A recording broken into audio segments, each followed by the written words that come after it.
Hi guys, আসসালামু আলাইকুম। কেমন আছেন সবাই? তো আজকে আমি আর সানফের বাবা যাচ্ছি একটু শপিং করতে। শপিং বলতে একটু রুম ডেকোরেশনের জন্য কিছু জিনিস কিনতে যাচ্ছি। সো আমরা ফার্স্টে গেছি পল্লী বিদ্যুৎ। পল্লী বিদ্যুতে সানাফার বাবার একটা সিম ছিল, ওইটা রিপ্লেসমেন্ট করতে হবে। যেহেতু মার নামে সিমটা আছে তাই মাকে ছাড়া রিপ্লেসমেন্ট করা যাবে না। এজন্য আমরা যাচ্ছি নবীনগরে। নবীনগরে কুটির শিল্প মেলায় অনেক সুন্দর সুন্দর জিনিস পাওয়া যায়। সো আমরা ওখানে যাবো আজকে। সানাফের বাবা সবসময় আমাকে ফুলের দোকানের সামনে দিয়ে নিয়ে যায় কিন্তু কিনে দেয় না। এজন্য আমি একটু কান্না করতেছিলাম। আসলে এটা ঢং, কান্না ছিল না। গোলাপ ফুল ভালো লাগে না এমন কোনো মেয়ে নেই। আমার জামাইয়ের মনে রস কম, তাই সে আমাকে কিনে দেয় না। বলে ফুল কেনার চেয়ে ফুচকা খাওয়া ভালো। তো রুম ডেকোরেশনের জন্য আমি এই পাখির বাসাগুলো দেখছিলাম। এখানে অনেক ফুল আছে, এগুলোর যা দাম আল্লাহ! আমার কাছে এখন এত টাকা নাই যে আমি এই ফুলগুলো কিনতে পারবো। অনেক দাম এগুলার।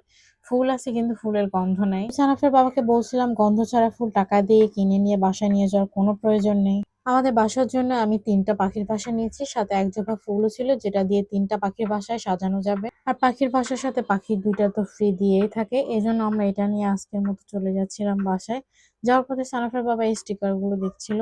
এর আগে আমি অনেকগুলো স্টিকার নিয়েছি। সো আজকের এগুলো আমার কোনো রকমই ভালো লাগছিল না। দেন আমরা একটা অ্যাকুয়ারিয়ামের দোকানে যাই। ওখানে আমরা বারবার মাছ ঘুরে ঘুরে দেখছিলাম। আমরা যতবারই এই কুটির শিল্প মেলায় আসি ততবারই এটা আমরা ঘুরে দেখি কিন্তু কখনো নেওয়া হয় না। আজকে আমরা এটা নিলাম। এটা কিভাবে সেট আপ করবো এবং কিভাবে কোথায় রাখবো এটার একটা অন্য ভিডিও আপনাদের দেখাবো ইনশাল্লাহ।